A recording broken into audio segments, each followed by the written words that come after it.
তুমি জানো এই পৃথিবী কখনো তোমার জন্য থেমে থাকবে না। থামলে শুধু তুমি থামবে। আজ তুমি যতটুকু পিছিয়ে আছো তার অর্ধেকই কারণ তুমি নিজেকে অবহেলা করো বন্ধু। অন্যদের কথা বেশি শোনো, নিজের কথা কম। মনে রাখো, কেউ তোমাকে বাঁচাবে না, তোমাকেই নিজের পাশে দাঁড়াতে হবে।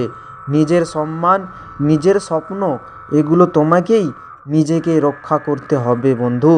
তোমার চেষ্টা ছোট্ট হোক বা বড়, তবুও চেষ্টা মানে এগোনো।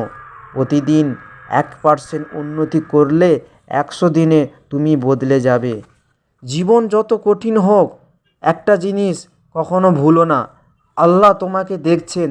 তোমার ক্লান্তি, তোমার কষ্ট, তোমার চোখের লুকোনো কান্না কিছুই অপচয় হয় না। আল্লাহ সব জানেন। তুমি চেষ্টা করো, ধৈর্য ধরো, আর নামাজে দাঁড়িয়ে তেনাকে বলো তোমার সমস্যা। আল্লাহর দরজা কখনো বন্ধ হয় না। মানুষ না বুঝলেও সমস্যা নেই, আল্লাহ বোঝেন। আর যে আল্লাহ বোঝেন তার জন্য কষ্ট কখনো বৃথা যায় না। বিশ্বাস রাখো, সুন্দর দিন তোমার দিকে আসছে ইনশাআল্লাহ।